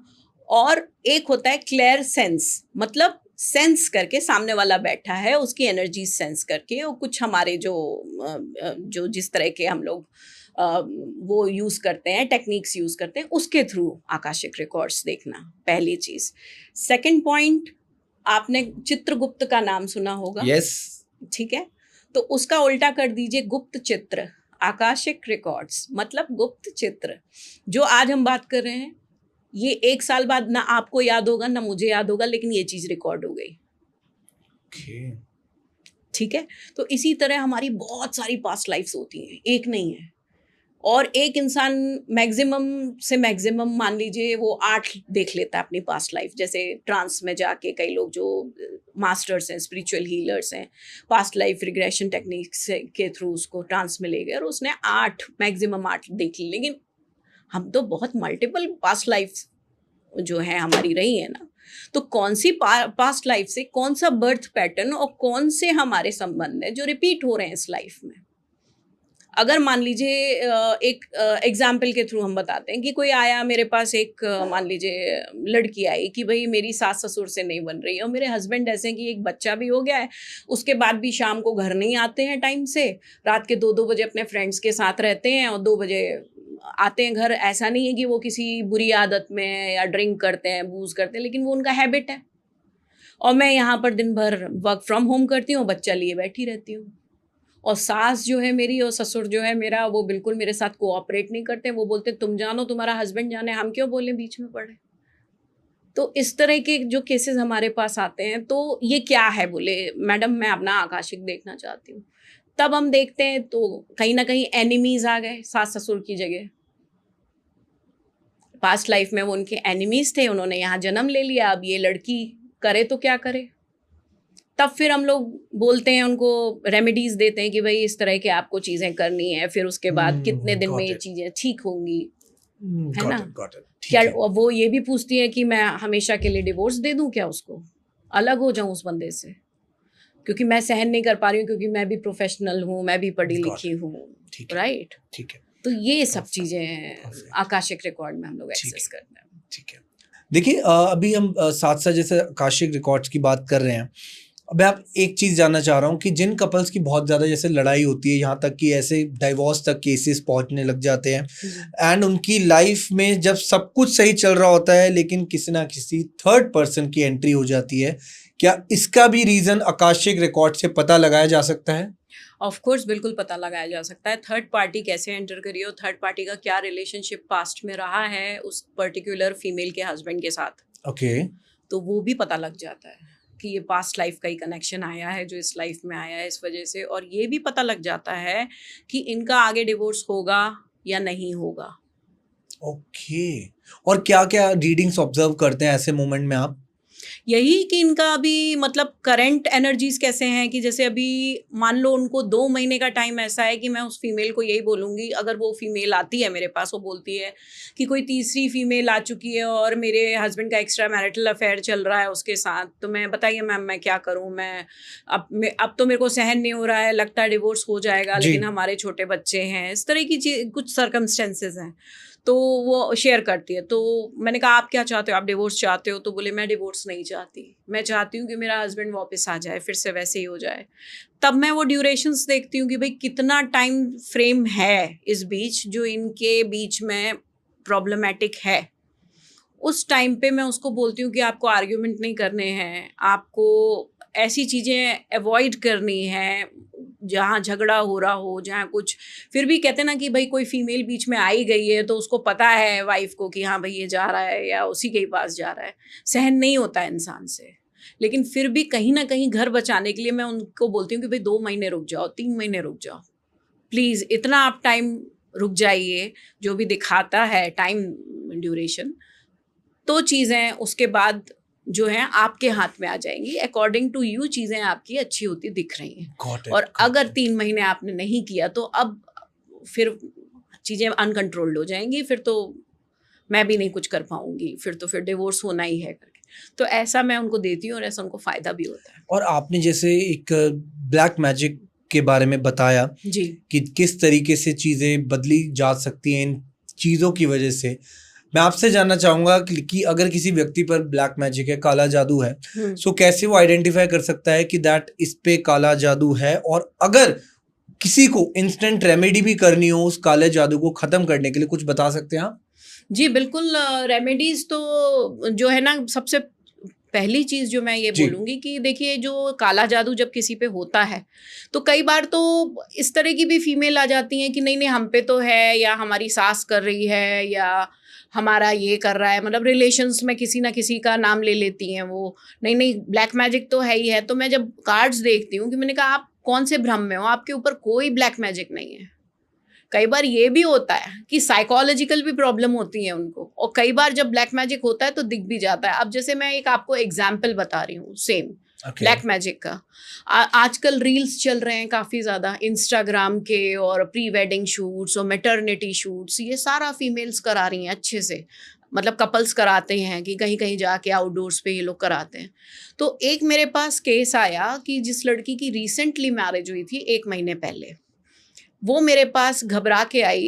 एक्चुअली मेरी एक क्लाइंट है, वो एक नेशनलाइज बैंक में काम करती है, वो मेरी Okay, पुरानी okay. क्लाइंट है। ठीक है। वो उसकी बचपन की, मतलब वो उसकी कलीग है, बचपन की फ्रेंड तो नहीं कह सकते, वो कलीग है। वो भी नेशनलाइज बैंक में काम करती है, और उसकी शादी को जस्ट 1 महीना हुआ था। तो वो उसको लेके आई कि मैम आप सब बता दोगे करके, तो इसको प्रॉब्लम्स हैं। तो मैंने पूछा भाई क्या प्रॉब्लम है? बोले मैम मेरे माँ बाप नहीं हैं, माँ बाप ख़त्म हो गए। मेरा एक भाई है वो ऑटिस्टिक है, वो मेंटली जो वीक होते हैं, उसकी मुझे केयर करनी पड़ती है। शादी मेरी फिक्स हुई बॉम्बे के एक लड़के से, और जब से शादी फिक्स हुई है हम लोगों के बीच में, मतलब हुई थी और एंगेजमेंट भी नहीं हुई थी, हम लोगों के बीच में झगड़े हो रहे थे। और जिस दिन बोले मेरी एंगेजमेंट थी, उससे एक रात पहले इतना बुरा झगड़ा हुआ था कि मुझे ऐसा लग रहा था कि दूसरे दिन मैं एंगेजमेंट करने जाऊँ ही ना। ठीक है, ये मेरे को बताई। फिर बोले क्या हुआ कि जैसे तैसे करके हम लोगों की शादी हुई। झगड़े शादी तक भी चलते रहे, क्योंकि ये अकेली लड़की थी। इसके चाचा ने और 2-3 रिश्तेदारों ने मिलके कि चलो शादी हो गई, करा दी। फिर बोले अचानक, बोले मैं अभी 2 दिन पहले कपबोर्ड साफ कर रही थी, जहाँ बोले मेरी कुछ फाइलें रखी थी, घर की जो प्रॉपर्टी की फाइलें और ये सब रखी थी, और वहाँ बोले मुझे एक बोले कागज में, और जिसमें मेरी फोटो थी जो मैंने शादी के 3 दिन पहले प्री वेडिंग शूट की डाली थी, उसका प्रिंट आउट था, और एक नींबू था, उसमें कुछ सिंदूर था, और उसमें कुछ पिनें गड़ी हुई थी, और ब्लैक टर्मरिक वो भी थी बोले, है ना। और वो मुझे मिला तो मैं देख के घबरा गई कि बोले ये कौन रख के गया करके। तो मैंने कहा शादी में रिश्तेदारों में कौन कौन थे? तो बोले बहुत ही कम रिश्तेदार थे। तो बोले मेरे चाचा लोग थे, और मेरे कुछ आस पड़ोस की, बोले, और वो भी क्रिश्चियन थी, वो हिंदू नहीं थी वो लड़की, है ना। तो बोले मेरे आस पड़ोस के लोग थे जो बहुत ही क्लोज फैमिलीज हैं, और एक मेरी क्लोज फ्रेंड थी। तो मैंने कहा कि ठीक है। फिर हमने कहा, देखा मैंने कि भाई किसने किया किसने किया। चाचा का नहीं आया, मामा मामी का नहीं आया, किसी का भी नहीं आया। हम लोग 1 घंटा देखते रहे। देन उसने कहा कि मेरी बेस्ट फ्रेंड है, और इसका बताइए। और मैंने कहा उसकी कौन आता है आपके रूम में, कौन आया था बेडरूम में? तो बोले उसकी मम्मी भी आती रहती हैं, और वो पास में ही रहती हैं। और हम लोग 1975 से हमारी दोनों की फैमिलीज, मतलब साथ मेरे है। पेरेंट्स की और वो लोग साथ में हैं, जी, क्लोज हैं। ठीक है, ठीक है। तो मैंने जब देखा तो लड़की का तो नहीं आया, मतलब उसकी फ्रेंड का तो नहीं आया, उसकी फ्रेंड की मम्मी का आया। मैंने कहा फोटो दिखाओ इनकी। तब मैंने फोटो देखी मोबाइल से उनकी, तो आप बिलीव नहीं करेंगे कि उनकी मम्मी, जब हम लोग देखते गए तो रीज़न वही प्रॉपर्टी था, जेलसी था कि उसकी खुद की बेटी की शादी हो चुकी थी, लेकिन शादी ठीक नहीं चल रही थी, डिवोर्स तक बात आ गई थी। तो इसकी कैसे शादी हो सकती है? क्योंकि एक भाई तो उसका वैसे ही है, मेंटली रिटायर्ड टाइप का, ऑटिस्टिक है वो, और वो चल भी नहीं पाता, नहा भी नहीं पाता बेचारा। उसकी 25 ईयर्स की एज है, लेकिन ना वो चल पाता है ना नहा पाता है, सारी बेचारी यही केयर करती है। तो मतलब आप सोच लीजिए, उसका भी पूरा तबाह किया किसने? उसी के पड़ोस की आंटी ने। और कब से कर रही है? 1975 से। माँ बाप चले गए, ये लड़की बची जो ऑलरेडी गवर्नमेंट बैंक में जॉब कर रही है, और एक भाई बचा है, वो तो ना के बराबर, मतलब समझो वो तो खुद से कुछ अपना नहीं कर पाता। मतलब यहाँ तक कुछ नहीं कह सकते, मेरे को ऐसा लगता है। और ये प्री वेडिंग, ये जो लोग डालते रहते हैं ना इंस्टा पे, फेसबुक पे, ये प्री वेडिंग शूट की फोटो लेके, और उस पे कि इनकी शादी भी खत्म हो जाए। कपल्स को फोटोज कम डालनी चाहिए अपनी, ऑफ कहीं ना कोर्स कहीं। बच्चों की भी नहीं डालनी चाहिए। इवन ये जो मैटरनिटी शूट्स चलते हैं, आप पहले बताइए कि पहले लेडीज प्रेग्नेंट होती थी पता भी नहीं चलता था, बकायदा वो पूरा कवर करके इतने अच्छे से साड़ी से छुपा के रखती थी। जब एकदम ही बिल्कुल टाइम होता था उनकी डिलीवरी का, तब लोगों को पता चलता था कि हाँ भाई कि अब इनकी डिलीवरी होने वाली है करके। आजकल वो एक फैशन हो गया मैटरनिटी शूट्स का। Got it. डेफिनेटली एंड देखिए अब जानने को बहुत कुछ है, लेकिन अब बात करना चाहूंगा मैं निम्नोलॉजी से भी रिलेटेड। यार जी, जी, देखो, जी, जी। ऑब्वियसली यू आर अ निम्नोलॉजिस्ट, और मेरे को बड़ा मजा आता है जब मैं निम्नोलॉजिस्ट लोगों से बात करता हूँ, क्योंकि जी। नंबर्स का मेरे को बड़ा शौक है। जी, तो मैं कुछ कॉम्बिनेशंस जानना चाहूंगा आपसे, जी। राइट? नंबर्स की एनर्जीज, क्योंकि देखिए हर कोई कहता है मूलांक के बारे में, सब बात कर रहे हैं, हम भी करते हैं, हम्म। लेकिन कॉम्बिनेशंस मतलब तब जाके पता लगेगा आपस में एनर्जीज कितनी स्ट्रांग है, मिलती है नहीं मिलती। हाँ, हाँ। पहले हम बात करते हैं थोड़े से नेगेटिव एस्पेक्ट पर जाते हैं। अगर कौन से ऐसे वो दो मूलांक रहने वाले हैं कि जिनकी आपस में लड़ाइयां बहुत हो सकती है, मतलब इनके ना आर्गुमेंट्स हो सकते हैं, कहीं ना कहीं ये लोग बिजनेस पार्टनर भी हो सकते हैं लेकिन उनकी नहीं चलेगी, और कहीं ना कहीं अगर ये लोग रिलेशनशिप में आते हैं तो भी इनकी नहीं टिकने वाली। कोई ऐसे कॉम्बिनेशंस ऑफ मूलांक आप बता सकते हैं? जी, बिल्कुल, जैसे कि बहुत सी ऐसी चीज़ें हैं, जैसे कि सैटर्न जो रूलिंग होता है, मान लीजिए, है ना? सैटर्न और सूर्य, ये दोनों जो हैं आपस में इनका नहीं बनता। ये जो एक नंबर्स हैं, नंबर और 8 नंबर। 1 नंबर और 8 नंबर नहीं ओके, बनता, है ठीक ना? है। और 8 नंबर जहाँ तक है, देखिए बहुत स्ट्रगल का रहता है, मतलब जिसे कहते हैं कि स्ट्रगल ज़रूर रहता है, लेकिन जो आता है इनके पास पैसा, स्टेबल मनी आती है। मतलब वो जाती नहीं है। और लोग तो जैसे 7 नंबर है, अब 7 के लिए भी बोलते हैं अरे ये तो साधुओं वाला नंबर है और ये तो केतु रूलिंग है, स्पिरिचुअल नंबर है। स्पिरिचुअल नंबर है, इस पे कहाँ पैसा आएगा? तो आप खुद ही देख लीजिए, जितने भी स्पिरिचुअल लोग हैं, जितने भी स्पिरिचुअल गुरु हैं बड़े बड़े, उनके पीछे बड़े बड़े बिजनेसमैन अपना पैसा लगाते हैं, आश्रम बनवाते हैं, उनके पास तो पैसों की कोई कमी नहीं होती। और सबसे ज्यादा केतु ही नंबर देता, जो कहते हैं मनी देता है। सबसे ज़्यादा अट्रैक्ट जो होती है मनी, केतु रूलिंग लोगों के, देखना उनके पास हर चीज़ होगी लाइफ में। ओके, ओके, ठीक है।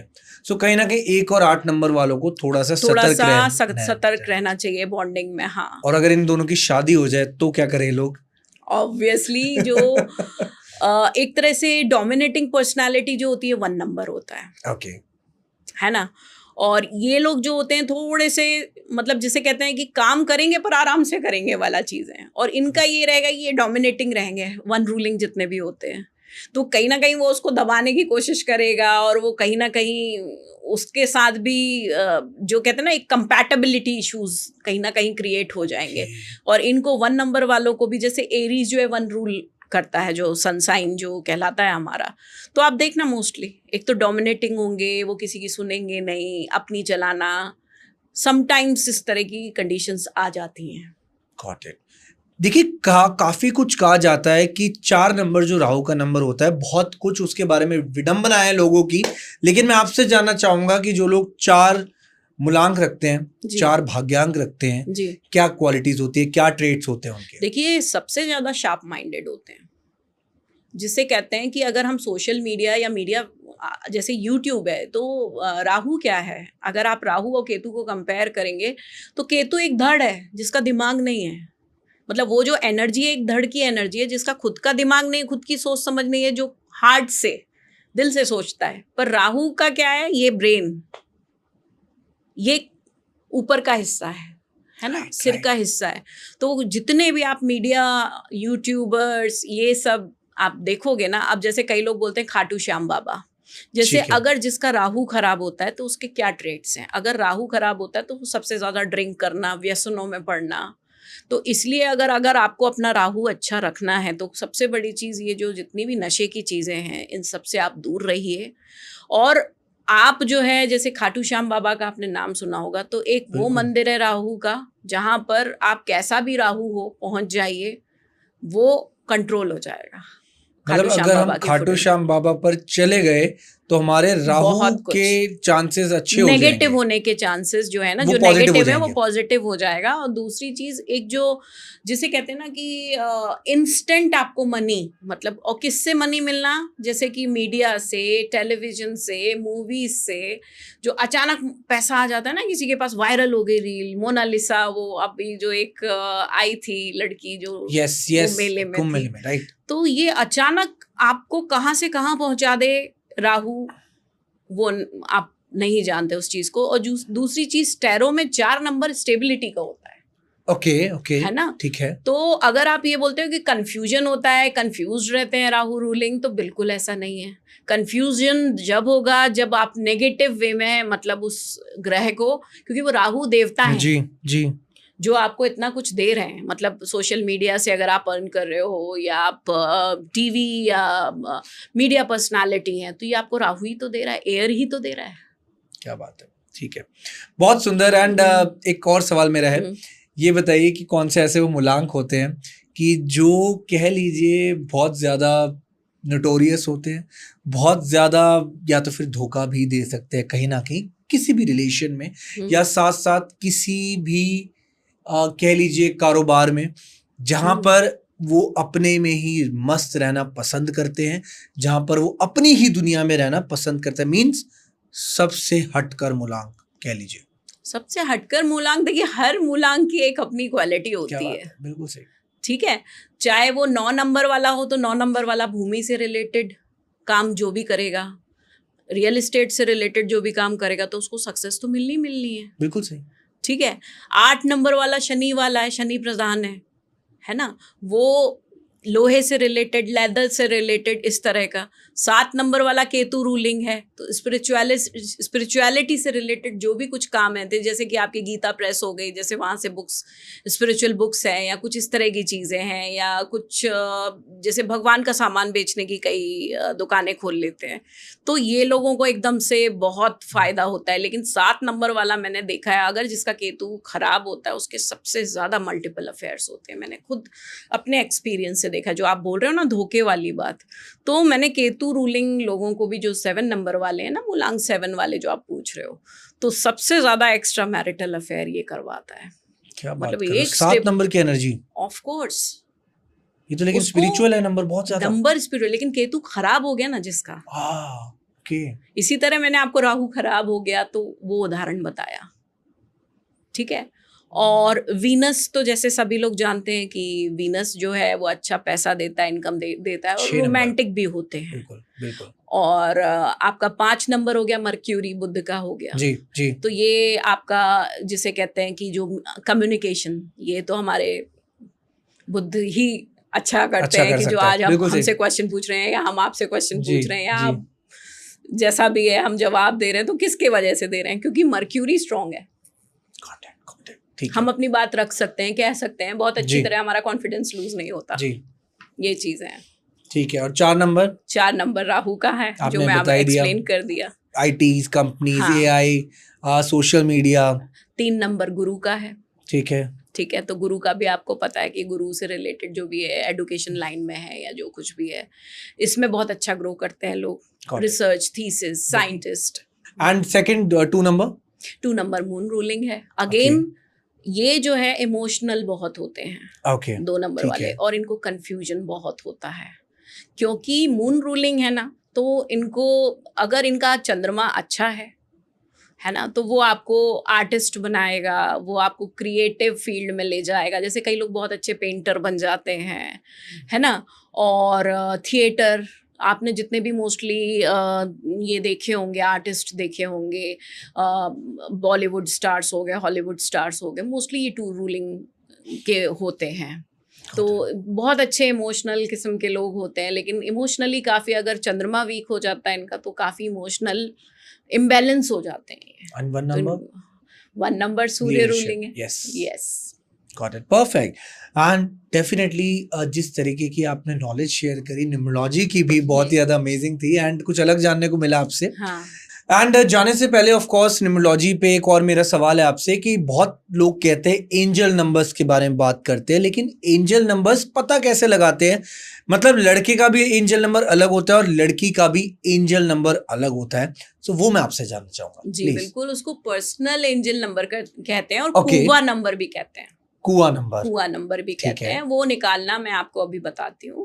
प्लीज। जैसे एक उदाहरण है, किसी का डेट ऑफ बर्थ है 1995, 1995 में वो बॉर्न हुआ। ठीक है तो अगर हम 1995 को जोड़ते हैं, है ना, जी। तो जो हमारा सम आता है, एडिशन कितना आया, 24 है ना। जी। तो 24 को हम फिर से 2 + 4 अगर हम कैलकुलेट करें तो एक इंडिविजुअल नंबर आया 6, राइट।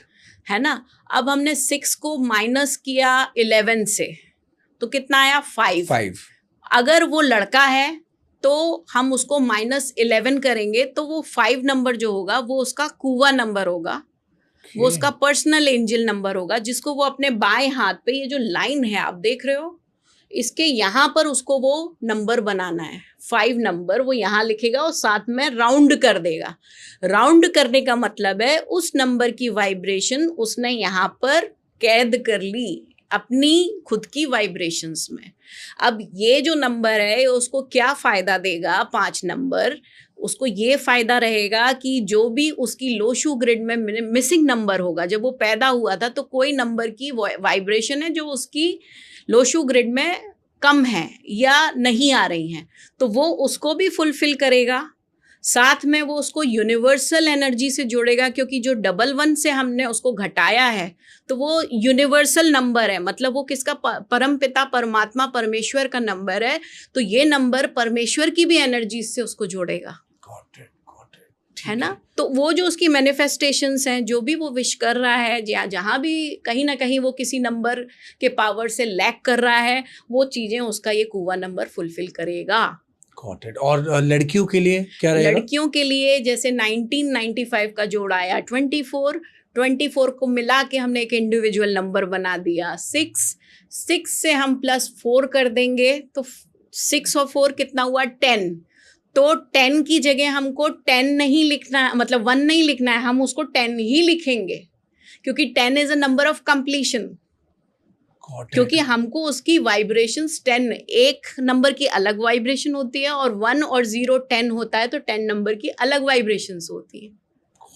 तो इसलिए हमको 10 ही लिखना है। लड़की यहाँ लिख सकती है, तो वो उसको जो भी लाइफ में सक्सेस चाहिए, जो भी वो मैनिफेस्टेशन कर रही है, तो वो उसकी फुलफिल करता चला जाएगा। आपको पता भी नहीं चलेगा, आपकी लाइफ ट्रांसफॉर्म होती चली जाएगी। और सबसे अच्छी चीज़ है कि आप परमेश्वर से आपकी एनर्जी कनेक्टेड है। ठीक है, परफेक्ट मैम। एंड डेफिनेटली बहुत ही खूबसूरत तरीके से ये जो जर्नी आपने ओवरऑल समझाई, और साथ साथ ऑफ कोर्स जो स्किल्स जिस तरीके से आपने एग्जांपल्स दिए न्यूमरोलॉजी में, और मैं बस इतना कहना चाहूँगा कि एक इंसान अपने जीवन में बहुत ज़्यादा मेहनत करता है और हमेशा ये कोशिश करता है कि उसको सक्सेस मिले, लेकिन याद रखिएगा कि जब आप सक्सेस की राह पर जाते हैं तो बहुत लोग ऐसे मिलेंगे जो कहीं ना कहीं आपके पैरों को खींचेंगे और कहीं ना कहीं आपको उस मार्ग से हटाने की भी पूरी कोशिश करेंगे। लेकिन आपको भरोसा ये रखना है कि आप अपने भगवान पर भरोसा रखें, कोई ना कोई रास्ता वो ज़रूर निकालेंगे, क्योंकि भगवान से ऊपर कोई नहीं है, उससे बड़ी शक्ति कोई नहीं है। जैसे कि आपने कहा परम पिता परमेश्वर, उनसे बढ़कर इस दुनिया में कोई नहीं है। एंड जब भी आपको ऐसा कुछ लगे अपने जीवन में तो डेफिनेटली किसी गुरु की सहायता ज़रूर लीजिए, शर्माइए मत। क्या हो सकता है कि जो चीज़ें आपको नहीं पता वो चीज़ें उनको पता हो, जिससे कि कुछ बड़ी दुर्घटना होने से आप लोग पहले ही सावधान हो जाए। And thank you so much Shruti ma'am. ज़रूर हम आगे मिलेंगे और ऐसे ही एक पॉडकास्ट ज़रूर करेंगे आपकी, और जितनी भी खूबियां हैं उनको डिस्कस करेंगे। एंड मिलते हैं बहुत जल्द ऑडियंस। आई होप आपका एक्सपीरियंस अच्छा रहा हो, जो लोगों ने यहाँ तक पॉडकास्ट देखा। अगर आप और पॉडकास्ट देखना चाहते हैं श्रुति मैम के साथ, डेफिनेटली कमेंट करके अपना फीडबैक ज़रूर शेयर कीजिए। एंड इतनी मेहनत हम लोग भी करते हैं, चैनल को सब्सक्राइब ज़रूर कीजिए। This is Shubhi signing off from our podcast. Thank you so much everyone. Thank you Shruti ma'am. Radhe Radhe. Thank you so much. Radhe Radhe. Thank you.